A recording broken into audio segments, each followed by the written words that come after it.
Salut à toi et bienvenue sur ma chaîne YouTube Aventure Éducative. Je suis Delon Bonguin, étudiant international au Canada, auparavant étudiant international en Russie.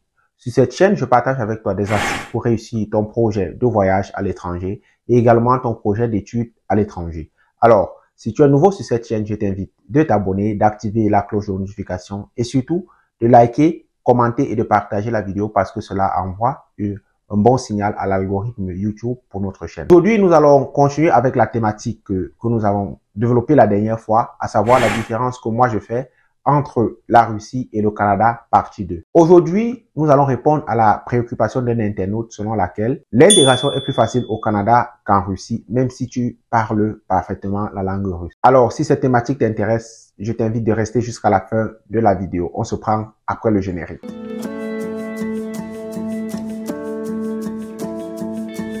Alors, comme je l'ai dit, aujourd'hui, nous allons répondre à la préoccupation d'un internaute selon laquelle l'intégration au Canada est beaucoup plus facile qu'en Russie, même si tu parles parfaitement la langue russe.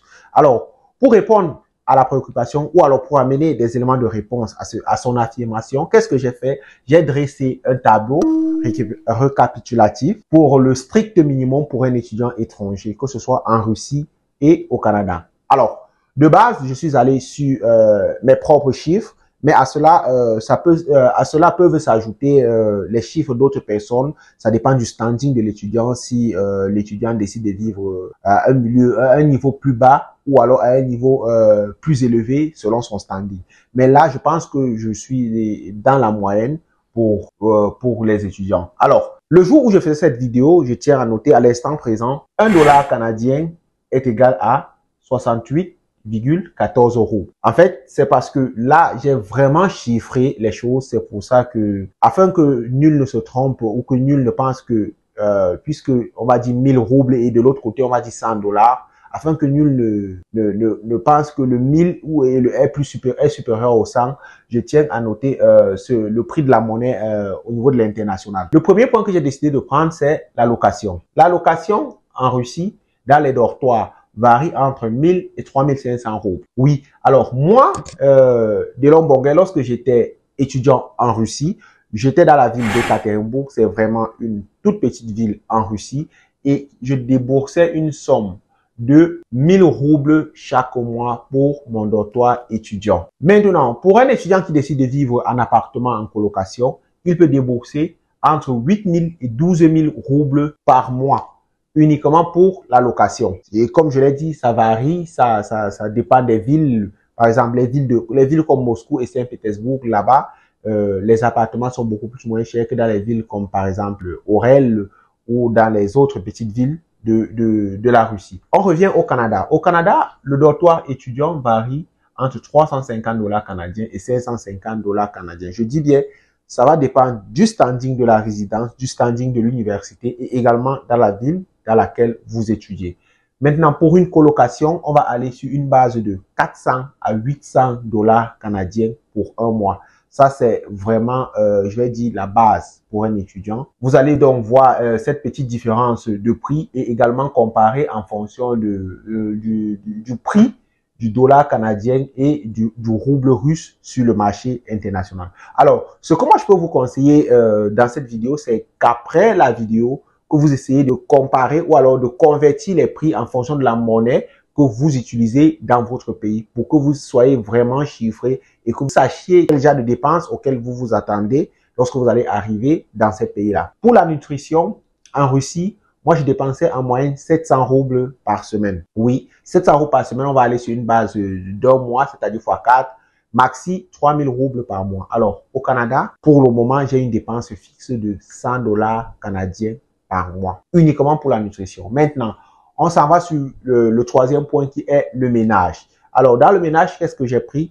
J'ai pris les savons pour laver les ustensiles, les savons pour laver les vêtements et l'eau de javel, détergent et tout ce qui va avec pour pouvoir rendre tout ce que vous avez dans votre maison propre. Alors, en Russie, je dépensais 1000 roubles par mois. Ça, c'était vraiment le maximum.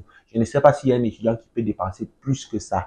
Honnêtement, quelle que soit la ville dans laquelle vous vous trouvez, 1000 roubles, ça, c'est vraiment lorsque je n'avais plus rien dans ma maison. Tout était fini Au même moment, ouais, je dépensais 1000 roubles par mois. Alors, au Canada, je dépense chaque mois 50 dollars canadiens. Je dis bien, chaque mois, je dépense 50 dollars canadiens. Alors, pour les soins corporels, en Russie, personnellement, moi, je dépensais 3000 roubles par mois. Pas tous les mois également, parce qu'il y avait les choses comme le shampoing qui pouvaient aller jusqu'à 2 mois, 1 mois et demi. Et pour un étudiant lambda, je pense que ça varie entre 2000 et 4000 roubles par mois pour les soins corporels. Dans les soins corporels, ici, j'ai pris le lait de toilette, le savon de toilette, la pâte dentifrice, brosse à dents, shampoing, gel de douche, déodorant, parfum. Vous voyez un peu. Donc, je tiens aussi à noter que ça varie réellement en fonction du standing de l'étudiant. Vous voyez, il y a des parfums en Russie qui peuvent aller jusqu'à 10 000 euros. Et il y en a des étudiants qui s'en en procurent, ceux qui ont assez de moyens. Donc, ça, c'est vraiment, comme je l'ai dit, c'est un tableau pour un étudiant moyen. Maintenant, au Canada, ça varie entre 100 dollars et 350 dollars canadiens pour un mois pour les soins corporels. Alors, je vais toujours partir sur la base de moi. Je suis un étudiant assez moyen et moi, je dépense en moyenne 150 à 200 dollars canadiens par mois. Le 200, c'est vraiment lorsque beaucoup de choses se terminent au même moment, alors tu es obligé d'en acheter, tu n'as pas le choix parce que je tiens à noter que il faut bel et bien prendre soin de son corps afin de ne pas peut-être indisposer les gens en route ou quoi que ce soit dans les bus et tout. On va prendre le déplacement. Le déplacement en Russie, vraiment c'est à peine si j'atteignais 1000 roubles par mois, déplacement en Russie. C'est vraiment moins cher. Je tiens aussi, comme je l'ai dit depuis le début, j'étais dans une petite ville, donc le coût de transport n'était pas vraiment élevé et je ne payais même pas la carte de bus par mois. Je dépensais juste, je payais comme n'importe qui chaque matin et je dépensais à peine si j'atteignais les 1000 roubles par mois.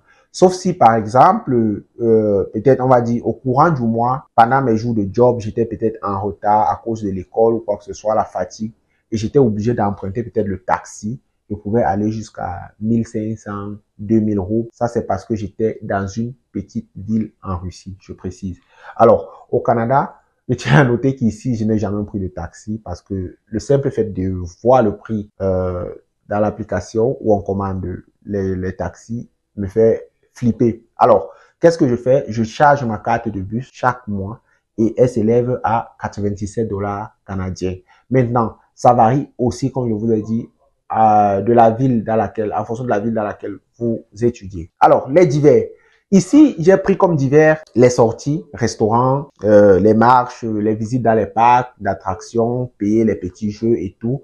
On va dire, peut-être s'asseoir un jour avec des amis, prendre une bière, s'arrêter un jour, inviter une fille au restaurant, prendre un thé. Ce sont des choses qu'on ne fait pas tout le temps pour un étudiant personnellement. Je ne pense pas parce que un étudiant, généralement, les week-ends, c'est pour jobber.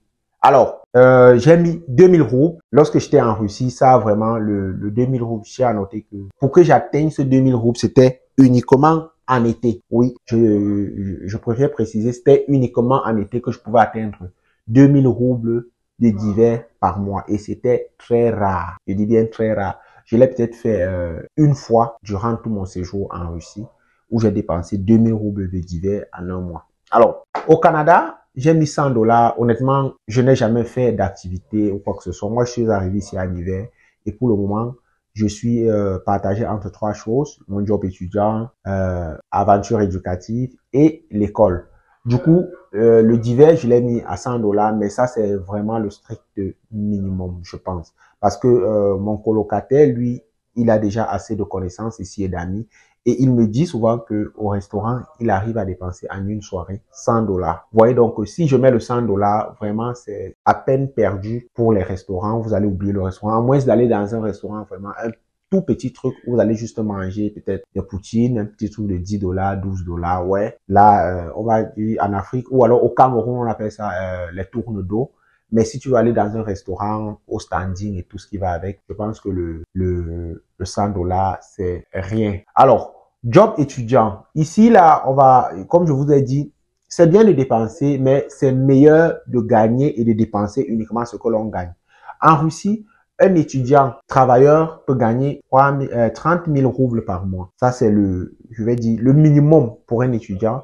Donc, ça, c'est pour quelqu'un qui, je vais dire, il travaille peut-être uniquement, on va dire uniquement combien de fois par mois? On va dire uniquement peut-être 3 à 4 fois par semaine. Oui, 3 à 4 fois par semaine. Il peut gagner 30 000 roubles par mois. Et au Canada, on va aller sur la base de 1500 à 2000 dollars canadiens par mois qu'un étudiant étranger peut gagner avec ses jobs. Ça, c'est vraiment, comme je vous ai dit, c'est pour les étudiants bosseurs. Et ça va dépendre, vous voyez, ça peut être moins, ça peut être plus, ça va dépendre du temps que tu as pour travailler. Parce qu'il y a les études aussi à côté. Il y a les études à côté. Et c'est vraiment, je vais dire, ce n'est vraiment pas facile. Surtout pour nous Africains qui n'étions pas habitués à faire cela dans nos pays. Parce que moi, personnellement, généralement, on dit on fait les business, on fait les petites ventes en ligne et tout, on aide les amis avant, mais on ne se lève pas pour aller faire un job. On n'a pas un job à temps partiel. Lorsqu'on ne part pas à l'école, on s'en va faire le job en Afrique. C'est très rare. C'est vrai, il y en a qui le font. Mais moi, personnellement, je ne le faisais pas. Et je peux vous assurer que dans mes débuts en Russie, c'était tellement compliqué. Mais tout le monde le fait. Alors, je pense que toi aussi, tu peux le faire. Alors, ça, c'est le récapitulatif à propos de l'intégration en Russie versus l'intégration au Canada. Je pense qu'après avoir fait ce calcul, toi-même, tu pourras décider si l'intégration en Russie est plus facile que l'intégration au Canada. Pour ma part, alors, si moi, Delon Bongé, je dois te donner un conseil, après ces calculs que moi j'ai fait, je pense que l'intégration en Russie est beaucoup plus accessible pour un nouveau étudiant que l'intégration au Canada. Parce que l'intégration va avec le coût de la vie, l'intégration va avec ce qu'un étudiant peut gagner et l'intégration va aussi avec la manière dont un étudiant peut s'en sortir et jouir de son séjour en tant qu'étudiant dans un pays. On se prend à très bientôt pour une nouvelle vidéo.